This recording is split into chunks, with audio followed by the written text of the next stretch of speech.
नमस्कार, very good morning. आज हम 2013 के पार्ट सेकंड जहां तक फर्स्ट पार्ट में हमने 50 क्वेश्चन तक कर लिए थे, जिसमें 50 क्वेश्चन था कि छत्तीसगढ़ के राज्यपाल श्री शेखर दत्त किस सेवा से सेवानिवृत्त हुए थे। तो अभी हमारे जो राज्यपाल अनुसुईया उइके जी हैं, अनुसुईया उइके 6वें नंबर के राज्यपाल हैं।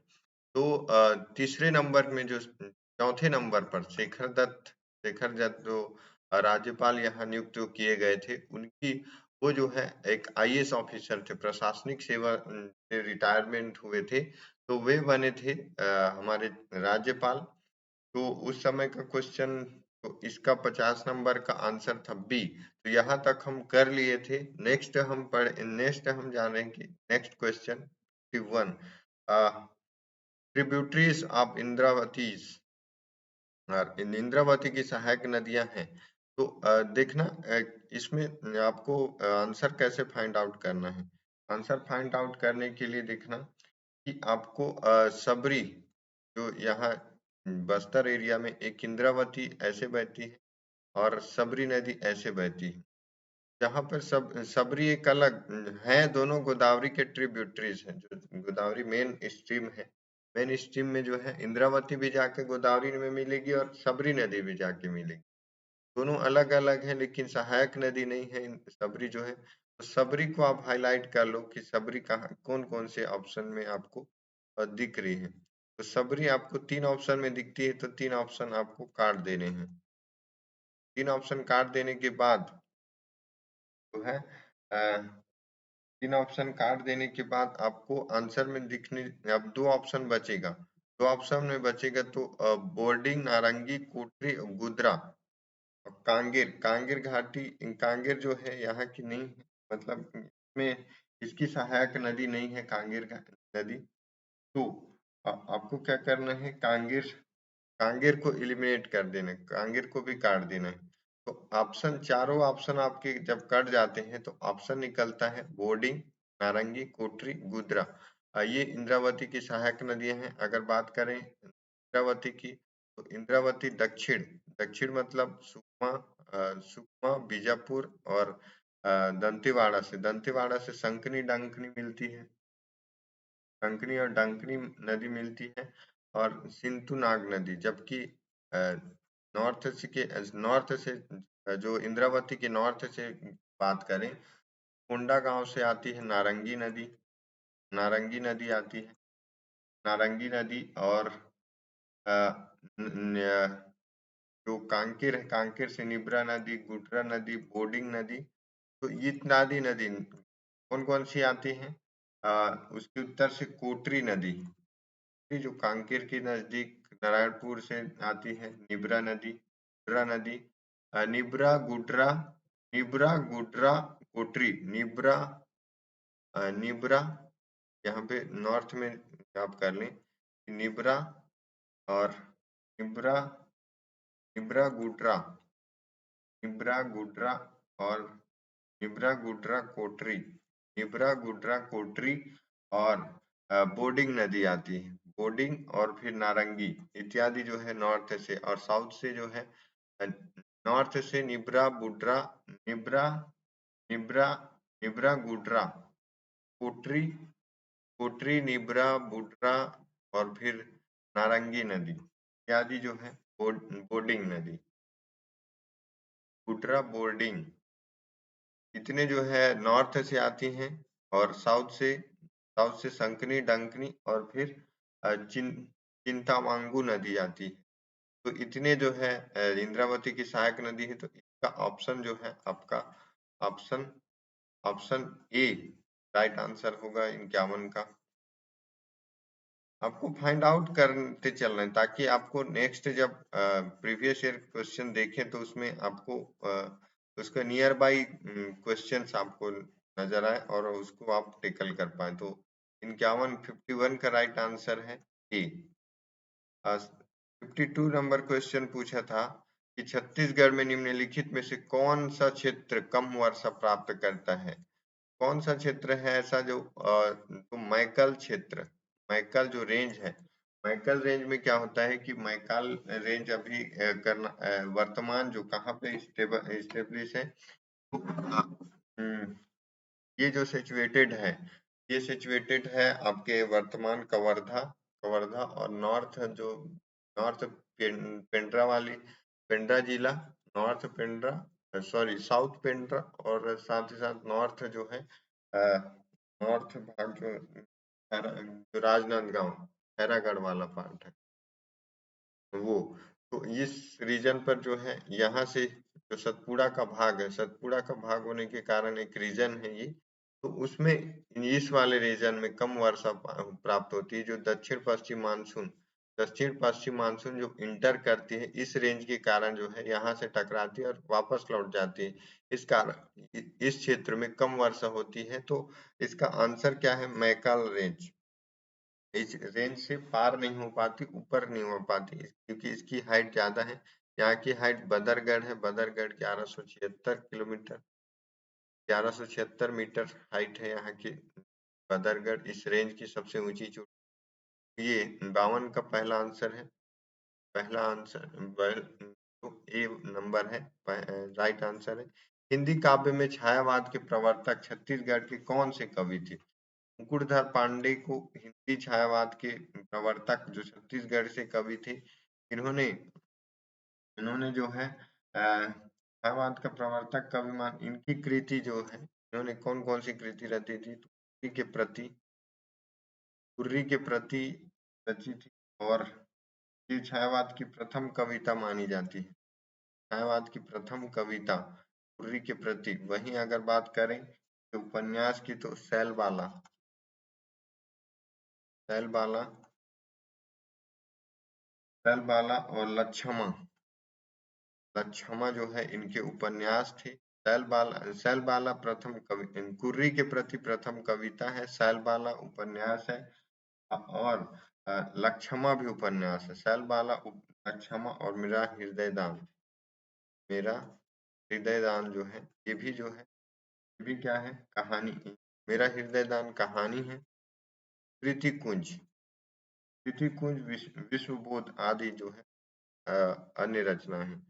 तो मेरा हृदय दान जो है कहानी है, स्मृति कुंज, कुंज जो है स्मृति कुंज, विश्वबोध, इतने जो है मुकुटधर पांडे जी की रचना है, जो कि छत्तीसगढ़ जो हिंदी काव्य के छायावाद के प्रवर्तक के रूप में जाने जाते हैं। तो इसका राइट आंसर है मुकुटधर पांडे, पांडे है इसका राइट आंसर 53 का। विनोद कुमार शुक्ल ने निम्नलिखित उपन्यास लिखे हैं? नौकर की कमीज, काला जल, दीवार में खिड़की, खिलेगा तो दिखेंगे। विमल कुमार शुक्ल है, विमल कुमार शुक्ल ने जो है विमल कुमार शुक्ल ने कौन कौन सी रचनाएं करी हैं? विमल कुमार शुक्ल ने रचना करी है कि नौकर की कमीज की रचना की है, नौकर की कमीज एक उपन्यास है, विनोद कुमार शुक्ल उपन्यास है। और साथ ही साथ दीवार में एक खिड़की, दीवार में खिड़की जो है ये भी उपन्यास है। उपन्यास आपको मालूम होगा, कहानी और उपन्यास क्या होता है? तो कहानी जो है जिसकी आकार कम होती है, कहानी वे है जिसकी आकार जिसकी लंबाई कहने के मतलब जिसका विस्तार कम होता है, जबकि उपन्यास का डिटेलिंग ज्यादा होता है। और इसमें जो किरदार निभाने वाले होते हैं, कई किरदार होते हैं, जबकि कहानी में एक लिमिट 5 से 10, 5 से 5 या 8 ऐसे किरदार जिसको याद रखने में भी हमें आसानी होती है, जबकि उपन्यास में कई तो किरदार हो सकते हैं। आप बात करें मैला आंचल एक उपन्यास है हिंदी का, और उसमें कई सारे किरदार हैं। वैसे अगर बड़े घर की बेटी की अगर बात करें, तो बड़े घर की बेटी एक कहानी है, उसमें कम किरदार है, 3 से 4 किरदार में पूरी कहानी समझ आ जाती है और खत्म हो जाती है। वहीं मैला आंचल में कई उपन्यास हैं। तो वैसी जो है विनोद कुमार शुक्ल जी के द्वारा लिखा गया नौकर की कमीज एक उपन्यास है, दीवार में एक खिड़की ये भी उपन्यास है, खिलेगा तो देखेंगे, खिलेगा तो खिलेगा तो जो है, खिलेगा तो देखेंगे, खिलेगा तो देखेंगे विनोद कुमार शुक्ल जी की ये भी क्या है, खिलेगा तो देखेंगे, ये भी एक उपन्यास है।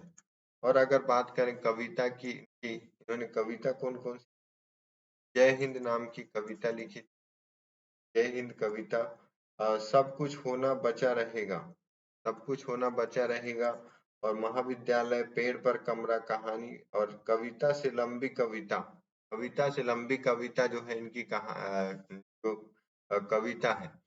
तो कौन कौन सी कविता है, पेड़ पर कमरा, पेड़ पर कमरा कहानी है एक, और कविता, कविता से लंबी कविता कविता है, और सब कुछ होना बचा रहेगा ये भी कविता है। विनोद कुमार शुक्ल की रचना, नौकर की कमीज, दीवार में खिड़की, खिलेगा तो देखेंगे, जय हिंद, जय हिंद एक कविता, सब कुछ होना बचा रहेगा कविता है।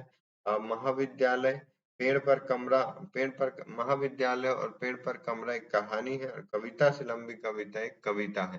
तो इसका ऑप्शन क्या है, 1 4, 1 2 4, 1 2 4, it will be right answer. तो 54 का राइट आंसर है आपका सी। तो आपको साहित्य में देख लिए मुकुटधर पांडे के बारे में, विनोद कुमार शुक्ल जी के बारे में। छत्तीसगढ़ के किस स्थान में संगीत विश्वविद्यालय है, छत्तीसगढ़ के खैरागढ़ में, खैरागढ़ में संगीत विश्वविद्यालय 1956 में बनाए गए थे, ओपन किए गया था। तो छत्तीसगढ़ में संस्कृत विश्वविद्यालय है, म्यूजिक यूनिवर्सिटी छत्तीसगढ़ में एकमात्र, और एशिया का पहला म्यूजिक यूनिवर्सिटी कहा जाता है। अब इतने इसको तो आप चाहे तो छोड़ सकते हैं, या तो फिर लगा सकते हैं। क्वेश्चन जो है ये जो है हर साल वन रिपोर्ट के अनुसार अपडेट होता है, तो उस समय का ऑप्शन जो है आंसर जो है 40% है। कितने भाग पर साल वन, तो साल के वन पाए जाते हैं, सॉल फॉरेस्ट को छत्तीसगढ़ी में सरई भी बोलते हैं, तो सरई पूरे छत्तीसगढ़ के 40% भाग पर पाए जाते हैं। छत्तीसगढ़ के निम्नलिखित में से कितने प्रतिशत वन क्षेत्र में सौगोन है, तो 9%, 40% भाग पर तो जो है सरई पाए जाते हैं। वहीं अगर सौगोन की बात करें तो सौगोन पाया जाता है 9% भाग पर। अब भी इसका परसेंटेज इंक्रीज नहीं हुआ है, 9% भाग पर पाए जाते हैं। छत्तीसगढ़ में देश का लगभग कितना प्रतिशत तेंदुपत्ता, ये टोटली वन से पूछा गया तीनों क्वेश्चन जो है, फॉरेस्ट से कितने प्रतिशत तेंदुपत्ता पाई जाती है, तो कितने प्रतिशत तेंदुपत्ता, तो 20% तेंदुपत्ता उत्पादन करता है छत्तीसगढ़ पूरे देश के, और जिससे तेंदुपत्ता से क्या होता है, बीड़ी बनाने का काम किया जाता है तेंदुपत्ता से। ये जो है 20% पूरे देश का जो है उत्पादन करता है। छत्तीसगढ़ के निम्नलिखित में से किस जिले में सबसे कम वन क्षेत्र है, सबसे कम वन क्षेत्र वाला जो जिला है जांजगीर चांपा है। आप जानते हैं सबसे छत्तीसगढ़ का हॉट स्पॉट जगह, सबसे गर्म जगह जांजगीर चांपा के रूप में जाना जाता है। तो छत्तीसगढ़ के सबसे कम वन क्षेत्र, जहाँ कम वन होगा वहीं पे ज्यादा गर्मी होगी, वहाँ का टेम्परेचर ज्यादा हाई रहेगा। तो छत्तीसगढ़ का जांजगीर जिला में सबसे कम वन क्षेत्र है। बांस की निम्नलिखित में से कौन सी प्रजाति छत्तीसगढ़ में सर्वाधिक, आप देख सकते हो लगातार जो है वन फॉरेस्ट एरिया से लगभग 5 क्वेश्चन पूछ लिए गए हैं। आपको रीजन डिकोड करते रहना है कि कैसे कौन कौन से रीजन से पूछ, छत्तीसगढ़ की निम्नलिखित में से कौन सी प्रजाति सर्वाधिक पाई जाती है, तो लाठी बांस जो है यहाँ सर्वाधिक पाई जाती है। भारत के संविधान, अब जो कॉन्स्टिट्यूशन है, भारत के संविधान निर्माण सभा में छत्तीसगढ़ के निम्न व्यक्ति ब्रिटिश क्षेत्रों से नियुक्त हुए थे। ब्रिटिश क्षेत्र से कौन कौन से व्यक्ति थे, ऐसे थे जो संविधान निर्माण के समय जो निर्माण सभा, संविधान सभा में जो है छत्तीसगढ़ से नियुक्त, छत्तीसगढ़ से नियुक्त होने वाले जो है रविशंकर शुक्ल, फेमस पर्सन। के बाद जो है छत्तीसगढ़ से ठाकुर छेदीलाल और घनश्याम सिंह गुप्त, घनश्याम सिंह गुप्त, याद रखना कि बिलासपुर जो ई राघवेंद्र राव हैं ये नहीं थे, बाकी जो ठाकुर छेदीलाल, घनश्याम सिंह गुप्त, और रायपुर से थे रविशंकर शुक्ल, छेदीलाल बिलासपुर, और फिर घनश्याम सिंह गुप्त, ये दोनों बिलासपुर राघवेंद्र राव बिलासपुर से नहीं गए थे, इस बात को याद रखना। संविधान निर्माण सभा जब हो रही थी समय जो है निर्माण सभा में इन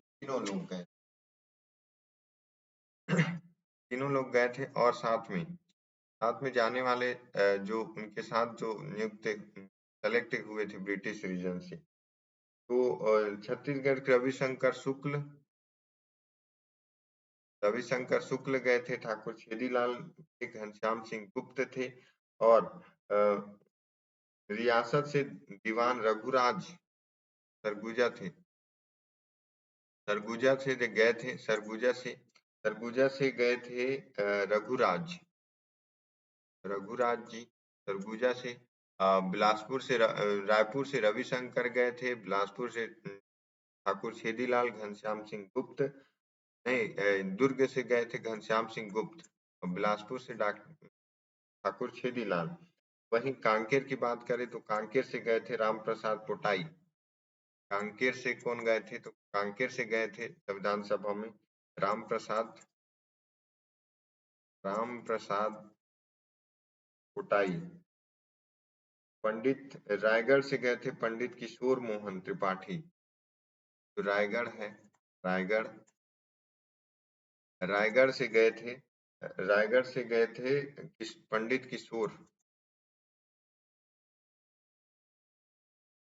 पंडित किशोर मोहन रायगढ़ से गए थे, सेलेक्ट हुए थे ब्रिटिश क्षेत्र से। वहीं कांकेर से बात करें तो कांकेर से राम प्रसाद, तो ये रियासत है, सरगुजा रियासत से रघुराज जी गए थे। कांकेर से जो है कांकेर से राम प्रसाद पोटाई जी गए कांकेर से, और रायगढ़ से पंडित किशोर मोहन गए थे। और बाकी रायपुर से रविशंकर शुक्ल और सरगुजा से रघुराज जी, दुर्ग से गए थे घनश्याम सिंह गुप्त, रायपुर से रविशंकर शुक्ल, दुर्ग से घनश्याम सिंह गुप्त, बिलासपुर से ठाकुर छेदीलाल, सरगुजा से रघुराज, कांकेर से राम प्रसाद पोटाई और रायगढ़ से पंडित किशोर मोहन। ये लोग जो है ब्रिटिश निर्माण सभा में नियुक्त हुए थे। आंसर क्या होगा इसका? 134 D will be right answer. तो जो 61 का सही आंसर है डी है। 65 निम्नलिखित सूची को सुमेलित कीजिए, किसकी जनसंख्या अधिक है? जनसंख्या वृद्धि दर किसकी अधिक थी? तो जनसंख्या वृद्धि दर 2001 से लेकर 2010 की वृद्धि जिसकी सबसे अधिक थी, कबीर धाम की सबसे हाईएस्ट वृद्धि नोट की जा रही दशक की वृद्धि जो कबीर धाम की 40.66 थी, जबकि अगर रायपुर की बात करें तो रायपुर की 34%, रायपुर की 34 और बिलासपुर की बात करें, बिलासपुर की 33% दशक की वृद्धि रही है। रायपुर की 1% ज्यादा है बिलासपुर से, याद रखना, लेकिन सबसे ज्यादा दशक की वृद्धि 2001 से 2011 के बीच जो है दशक की वृद्धि में कबीर धाम सबसे हाईएस्ट वृद्धि था दशक की वृद्धि में। उसके बाद जो है रायपुर 34.65 और उसके बाद जो है बिलासपुर 33.21 और बीजापुर की 8.76% दशक की। ए का जो है ए का 3 आपको आंसर में दिख जाए और टिक करके, तो 65 का सही आंसर है डी। जनगणना से क्वेश्चन देख रहे हो आप। जनगणना 2001 के अनुसार छत्तीसगढ़ राज्य में कुल कार्यशील जनसंख्या में से कृषकों का प्रतिशत खाली स्थान है। 2001 के अनुसार, जनगणना 2001 के अनुसार जो है छत्तीसगढ़ राज्य में कार्यशील जनसंख्या में कृषकों का परसेंटेज। तो अगर ये क्वेश्चन आपको नहीं आता है तो स्किप कर दें, ये डेटा से जो रहता है जनसंख्या से, ऐसे क्वेश्चन को आप अगर आते हैं आपको कंठस्थ है तो उस समय जो आंसर था 44.54% जो कृषक कार्यशील की भागीदारी थी। कबीरधाम जिले में किस खनिज के उत्पादन की संभावना है? कबीरधाम जिले में बक्साइट लौह अयस्क की संभावना है। और लौह अयस्क कहाँ पे? कवर्धा के जो है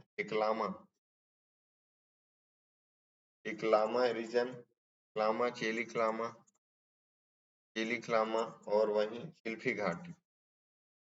चिल्फी घाटी, इकलामा, चेलिक्लामा इतने जो है कवर्धा के खनिज जो लौह अयस्क हैं इसके क्षेत्र हैं। इकलामा, चेलिक्लामा और क्या बोलते हैं चिल्फी घाटी। इकलामा, चेलिक्लामा, चिल्फी घाटी में जो है लौह अयस्क के उत्पादन की वहां पे होने की संभावना की बात की। वहीं अगर बालोद की बात करें तो बालोद में जो है बालोद में दल्ली राजहरा, डोंडी लोहारा, महमाया, डांडी लोहारा, डोंडी डोंडी लोहारा और दल्ली राजहरा क्या बोलते हैं दुल्की महमाया इतने कांकेर रीजन। तो बक्साइट कहाँ पे पाए जाते हैं? बक्साइट दंतेवाड़ा। हीरा जो है हीरा का क्षेत्र देवभोग एरिया और इस एरिया में पाए जाते हैं देवभोग गरियाबंद। वहीं अभ्रक की बात करें तो अभ्रक दंतेवाड़ा रीजन में। कोयला की बात करें तो कोयला जो है कोयला जो है कोयला पाए जाते हैं नॉर्थ छत्तीसगढ़ में सरगुजा कोरिया और फिर इधर कोरबा में। तो यहाँ पे खनिज उत्पादन लौह अयस्क की बात करें तो लौह अयस्क में दंतेवाड़ा, कांकेर, बालोद, कवर्धा इत्यादि जो है फेमस एरिया है, फेमस जिले हैं। 2010 से 11 में छत्तीसगढ़ राज्य की निम्नलिखित फसलों का घटते क्रम। छत्तीसगढ़ राज्य में कौन कौन से ऐसे फसल थे जो उत्पादन है उसका जो उत्पादन किए जाने वाला जो है सबसे कम रही हो। तो उस समय तो इसको आयोग ने विलोपित कर दिया था, लेकिन सेंसस 2022-23 के अनुसार 22-23 के अनुसार सबसे ज्यादा चना बोई जाती है। सबसे दलहन में जो है चना बोई जाती है। चना के बाद जो है तुअर बोई जाती है। उसके बाद उड़द बोई जाती है। उसके बाद मूंग, कुत्थी, तिवड़ा, गन्ना। तिलहन की बात करें तो तिलहन में सबसे ज्यादा तिलहन बोई जाती है तो मूंगफली की यहाँ सबसे ज्यादा होती है। रामतिल के बाद जो है तिल की यहाँ खेती होती है। सोयाबीन की खेती। तो सबसे ज्यादा मूंगफली की फिर होती है रामतिल की। रामतिल की तो आंसर में अगर उस समय की सबसे ज्यादा जो है के बाद जो है राई या सरसों की उड़द का ज्यादा होता है। उड़द आप देख सकते हो, सरसों, रामतिल इसमें आंसर नहीं है तो छोड़ सकते हो आप 5 नंबर। निम्नलिखित में से कौन सा शासक वर्ण व्यवस्था का रक्षक कहा जाता है? तो गौतमीपुत्र सतकर्णी को जो है शासक वर्ण व्यवस्था का शासक नाम से जाना जाता है। गौतमीपुत्र शासक किस शासन किसके किसके शासन काल का है? तो ये जो है सातवाहन काल का राजा है। सातवाहन काल का राजा सातवाहन काल का जो है शासक है गौतमी।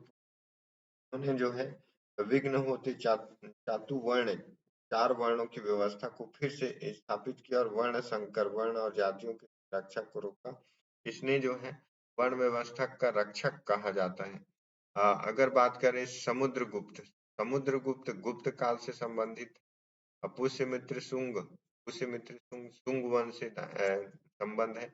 और वहीं अगर खारवेल की बात करें तो खारवेल का क्षेत्र जो है खारवेल का क्षेत्र उड़ीसा से है। और वासुदेव का संबंध जो है का जो है नॉर्थ से है। इसका सही आंसर 66 का सही आंसर है गौतमीपुत्र सतकर्णी सातवाहन राजा। चंगेज खान के नेतृत्व में मंगोलों ने भारत में किसके समय आक्रमण किया था? तो भारत ने चंगेज खां के नेतृत्व में, चंगेज खां का नेतृत्व में मंगोलों का आक्रमण, मंगोलों का रीजन आप समझ सकते हो कि अभी जो रशिया रशिया और चाइना के बीच में जो मंगोल है, उस रीजन से मंगोल ज्यादा उत्पात मचाते थे, ज्यादा आक्रमण करते थे। तो उस समय जो आक्रमण मंगोलों का हुआ था, वो इल्तुतमिश के समय हुआ था।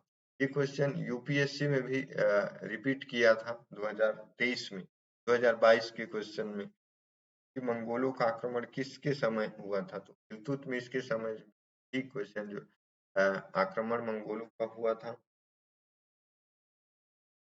लेकिन जो है सिंधु नदी के तट पर उससे वापस चले गए थे। पूर्ण आक्रमण दिल्ली पर नहीं हो पाया था। दिल्ली में जो है उस समय दिल्ली सल्तनत गुलाम वंश का शासन था, जिस समय चंगेज खां का आक्रमण हुआ। लेकिन सिंधु नदी को पार नहीं कर पाए और नदी के उस पार से वापस चले। बलबन बलबन और बाबर बाबर मुगल वंश से, जबकि इन लोग सारे जो है दिल्ली सल्तनत से। नेताजी सुभाष चंद्र बोस भारतीय राष्ट्रीय कांग्रेस के अध्यक्ष किनको हराकर बने थे? तो 1939 में पहली बार ऐसा होता है कि कांग्रेस के अध्यक्ष के पद के लिए चुनाव होता है। तो उस समय इससे पहले तक जो है त्रिपुरी जो अधिवेशन होती है, त्रिपुरी से पहले हरिपुरा अधिवेशन होता है। उसमें टोटली जो है किसी भी व्यक्ति को नाम निर्देशित कर दिया जाता था, वह कांग्रेस की अध्यक्षता करता था। जबकि 1939 में होता क्या है कि सबसे पहली बार अध्यक्ष पद के लिए, कांग्रेस के अध्यक्ष पद के लिए चुनाव होता है, और उस चुनाव में सुभाष चंद्र बोस एक तरफ होते हैं और दूसरे तरफ जो है सी राजगोपालाचारी, पी सीतारामैया जी होते हैं। और पी सीतारामैया जी गांधी जी के द्वारा समर्थित होते हैं, और उस चुनाव में जो है भारी मतों से जो है सुभाष चंद्र बोस जीत जाते हैं और उसकी अध्यक्षता के लिए। लेकिन जब गांधी जी का विरोध होता है तो वे अध्यक्षता पद से इस्तीफा दे देते हैं, और इस्तीफा देने के बाद अपना फॉरवर्ड ब्लॉक एक संस्था बना लेते हैं। तो उस समय जो कांग्रेस किसको हराकर बने थे, तो पी सीतारामैया जी को हराकर बने थे। लेकिन अंत में अध्यक्षता सरदार राजेंद्र प्रसाद जी के द्वारा की जाती है। तो 68 का सही आंसर, 68 का सही आंसर है पी सीतारामैया। निम्न जोड़ियों को सुमेलित करें गांधी जी के संबंध में। गांधी जी के संबंध में कौन कौन से उन समय जो मूवमेंट किए, उन्होंने कहा था कि देखिए कि उन्होंने कहा कि यह पराजय मेरी उनसे अधिक है। सांप्रदायिकवाद, दिल्ली समझौते का अनुमोदन, सविनय अवज्ञा आंदोलन, 1939 का कांग्रेस संकट। तो देखिए मैं जैसे बताया कि उन्होंने कहा, तो कांग्रेस का संकट त्रिपुरी अधिवेशन को कहा जाता है। इसी समय जो है कांग्रेस बिछड़ते हुए नजर आ रही थी, और इस समय जो है अधिक मतभेदता थी, क्योंकि जो है ज्यादातर जो कांग्रेस के सदस्य थे सुभाष चंद्र बोस को ज्यादा वरीयता दे रहे थे। तो डी का थ्री आप जहां पे भी देखें, डी का थ्री जो है कौन कौन से ऑप्शन में आपको दिख रहे हैं? दो ऑप्शन में दिखते हैं। दो ऑप्शन आपको दो ऑप्शन बाकी को इलिमिनेट कर दो, हटा दो। तो दो ऑप्शन के बाद अब देखिए कि यरवदा जेल ले गए थे कब? तो यरवदा जेल गांधी जी को ले गए गए थे सविनय अवज्ञा आंदोलन, जब सविनय अवज्ञा आंदोलन दांडी मार्च कर रहे थे, उस समय जो है गांधी जी को यरवदा जेल में बंद कर दिया गया था। एक अट्टू एक अट्टू जब आपको मालूम है तो एक अट्टू का तो इसी में बस है, बाकी ये ऑप्शन में है ही नहीं। तो आपका सही ऑप्शन जो है, सही आंसर है ऑप्शन नंबर ए। और बी का जो है, गांधी जी ने आमरण अनशन कब किया था?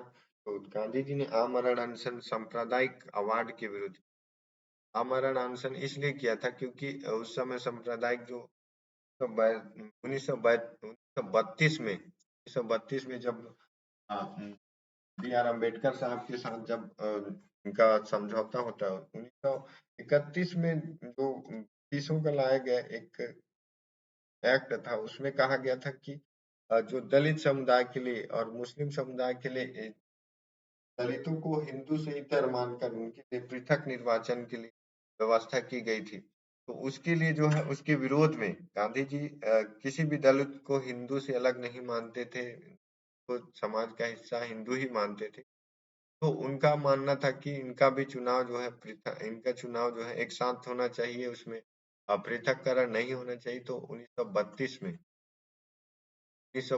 में एक पूरा पैक्ट, पूरा समझौता होता है गांधी जी और बी आर अम्बेडकर के बीच, जो स्वतंत्र चुनाव दलितों के लिए स्वतंत्र चुनाव को निरस्त कर दिया जाता है। हालांकि दलितों के लिए रिजर्वेशन बढ़ाई जाती है।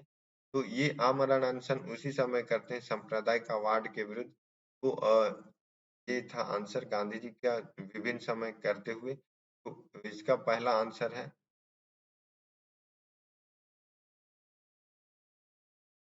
69। 69 का सही आंसर है ए।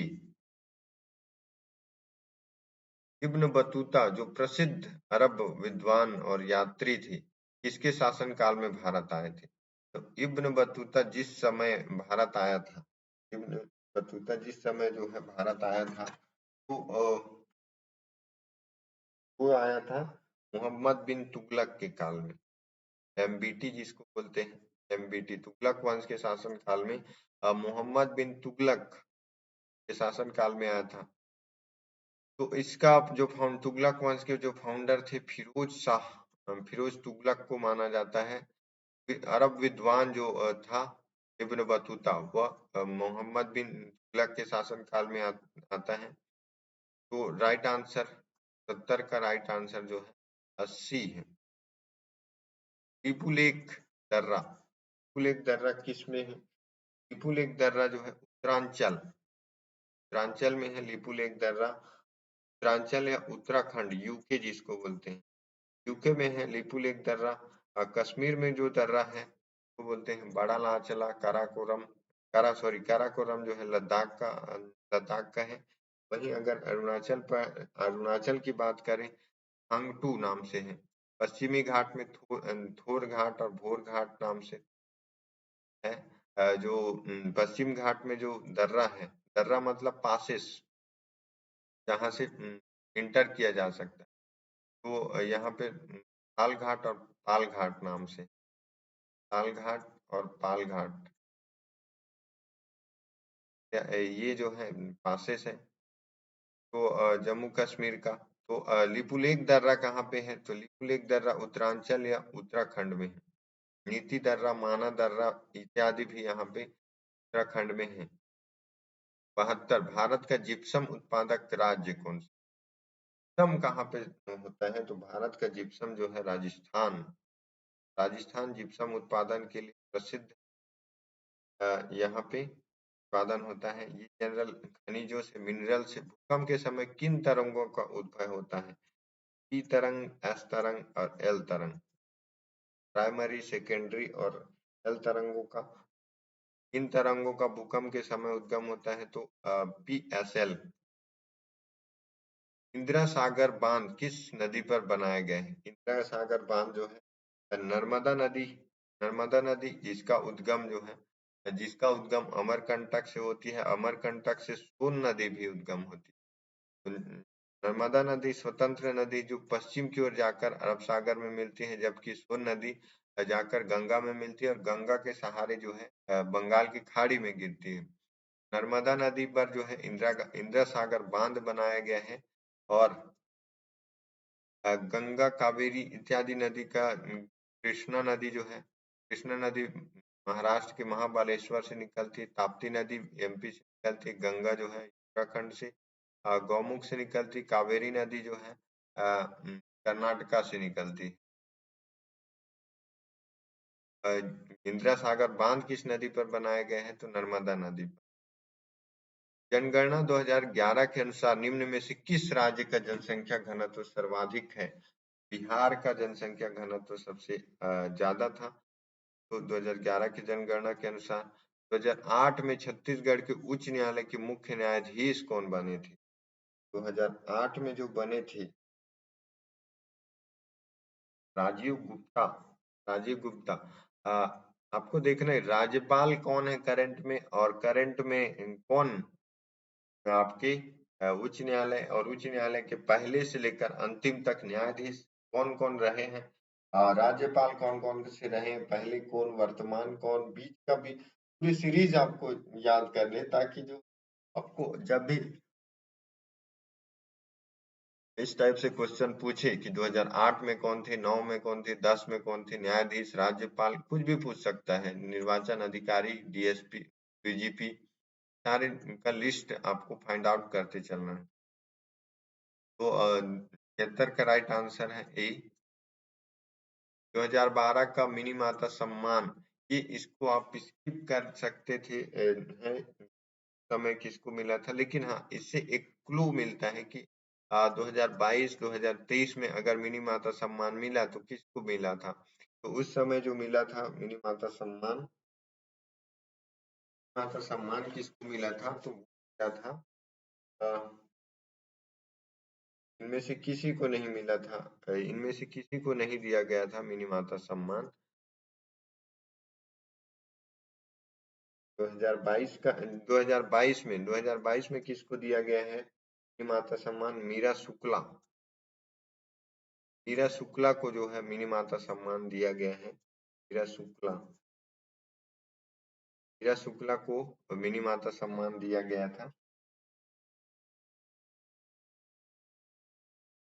नेक्स्ट क्वेश्चन है, भिलाई के पास जन शताब्दी एक्सप्रेस से फरार, तो ऐसे क्वेश्चन को आप स्किप कर दें, करंट अफेयर है तो आप ध्यान नहीं देना है। छत्तीसगढ़ मोर्चा की महिला सांसद बनी, ये आपको ध्यान नहीं देना है। अप्रैल 2013 में छत्तीसगढ़ किस सीमेंट संयंत्र में आगजनी हुई, समय जो हुई आगजनी, अंबुजा वाले के लक्ष्मी में हुई 2013 में। तो आपको इसको याद कर सकते हैं।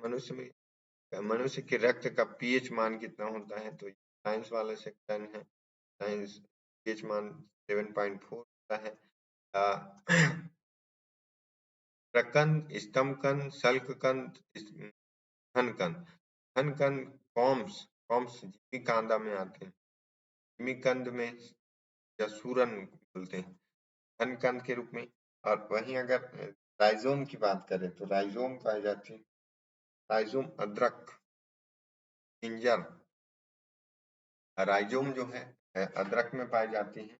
तो इसका राइट आंसर आपको फाइंड आउट, डी का आपको देखना है, डी का 2 आपको फाइंड आउट हो जाता है, तो सबका आंसर आपको प्रकंद का अदरक, और बी का 4 स्तंभ के रूप में आलू, और शल्ककंद में लहसुन। तो इसका राइट आंसर 82 का सी है। मांसपेशियों में किस अम्ल के एकत्रित होने पर थकावट महसूस लैक्टिक अम्ल, लैक्टिक एसिड के जमा होने से हमारी मांसपेशियों में मांसपेशियां जो है थकने लगती है, और हमें जो है थकान महसूस होता है जब लैक्टिक एसिड हो जाता है तो।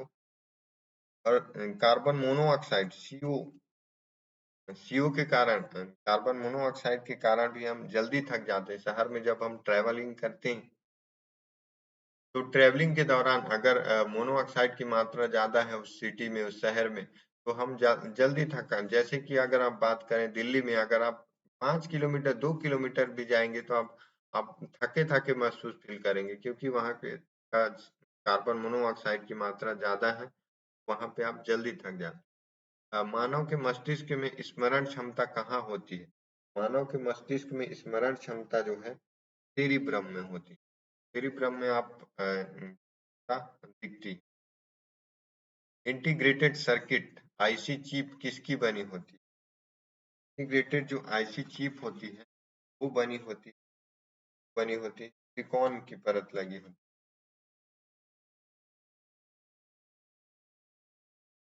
कौन की परत। अब भारत में महान्यायवादी को कैसे चुना जाता है, भारत में महान्यायवादी द्वारा, राष्ट्रपति के द्वारा 75 है, भारत के भारत का जो संविधान में 75 नंबर आर्टिकल है, के द्वारा जो है राष्ट्रपति को जो महान्यायवादी का उल्लेख जो है आर्टिकल 75 में किया गया है, जबकि उसको राष्ट्रपति के द्वारा नियुक्त किया जाता है।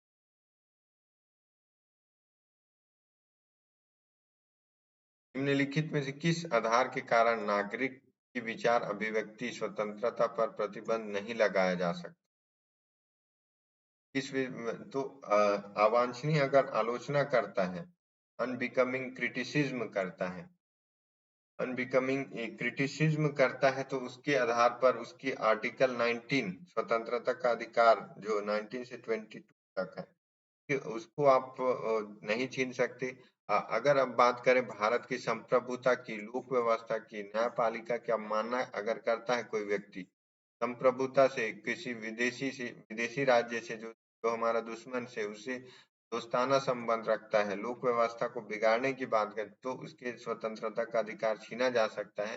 लेकिन अब सरकार की आलोचना करे, सरकार के बारे में कहे कि नीतियों का रिवील करे, उसको नीतियों का जो है का पता है सही गलत, उसके बारे में सही पॉइंट क्या है, तो उसकी आलोचना अगर करते तो उसके बारे में उसकी स्वतंत्रता का अधिकार नहीं छीन सकते हैं आप। नागरिकता अधिनियम 1955 का अंतर्गत पंजीकरण द्वारा भारतीय नागरिकता प्राप्त करने के लिए भारतीय व्यक्ति को भारत के कितने वर्ष बिताने होंगे? तो नागरिकता प्राप्त करने के लिए 5 वर्ष बिताने होंगे और वह जो है नागरिकता प्राप्त कर सकता है। निम्नलिखित में से भारत में नागरिकता निर्धारण का विशिष्ट अधिकार किसे है? तो ये जो है केंद्रीय सरकार को है। केंद्रीय सरकार को है। केंद्रीय सरकार संसद संसद में राज्यसभा, विधानसभा और स्पेशली केंद्र सरकार की अगर बात करें तो यहाँ पे गृह मंत्रालय को अधिकार है कि नागरिकता निर्धारण के लिए नियम बनाए, उसका पर नियंत्रण रखे, उसके संबंध में आदेश दे। निम्नलिखित में से किसने भारतीय संविधान की प्रस्तावना को हमारे संप्रभु प्रजातांत्रिक गणतंत्र की जन्म कुंडली कहा था? जन्म कुंडली किसने कहा था? ये थे के एम मुंशी। के एम मुंशी जो थे, उन्होंने जो है हमारे संविधान की प्रस्तावना को हमारे संप्रभु प्रजातांत्रिक गणतंत्र की जन्म कुंडली कहा था। बी आर अम्बेडकर ने जो है ईपीएसपी को और इसको कहा था संवैधानिक उपचारों का अधिकार, आर्टिकल 32, और आत्मा कहा था संविधान की आत्मा कहने का मतलब तो प्रस्तावना प्रेमबल था। वर्तमान में भारत की आयात में सर्वाधिक अंश किस वस्तु का है? सर्वाधिक अंश भारत के मंगाए जाते हैं वो जो है पूंजीगत जो पेट्रोलियम पदार्थ है, पेट्रोलियम पदार्थ का आयात ज्यादा होता है।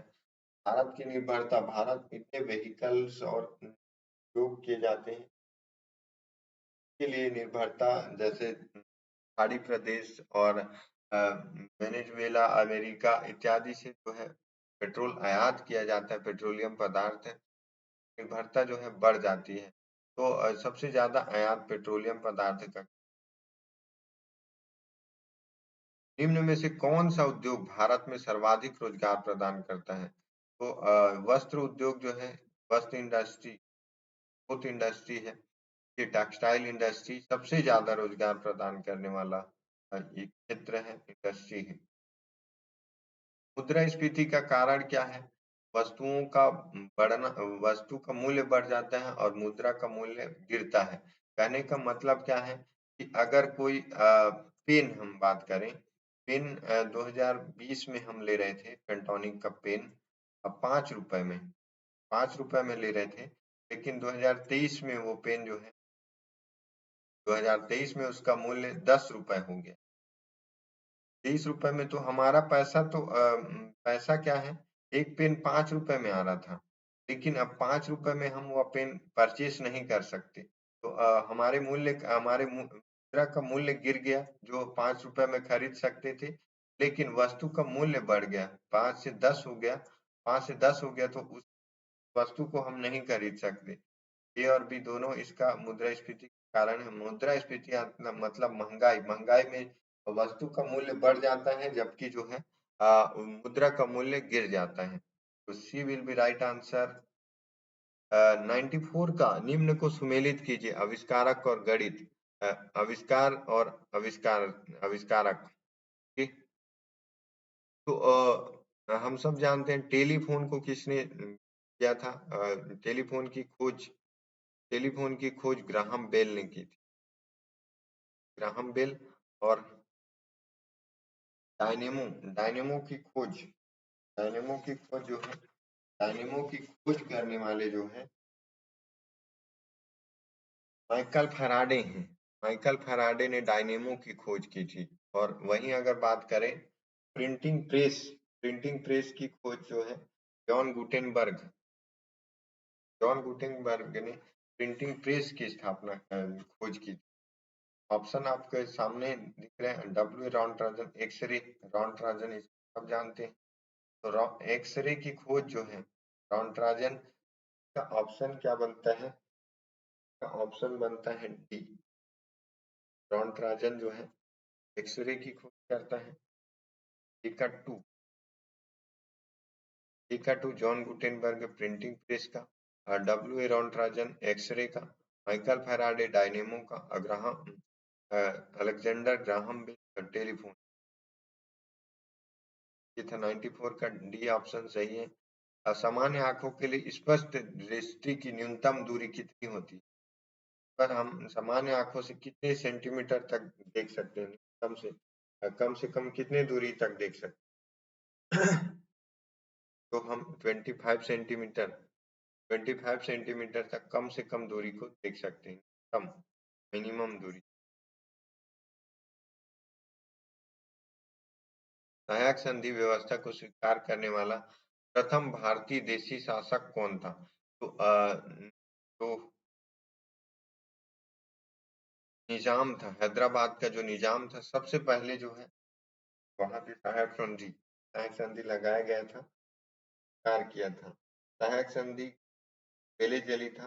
बेलेजली जो 1798 से 1805 का शासन काल था, ये सबसे पहले जो है यहाँ पे सहायक संधि लगाया था और इसको स्वीकार करने वाला हैदराबाद का निजाम था।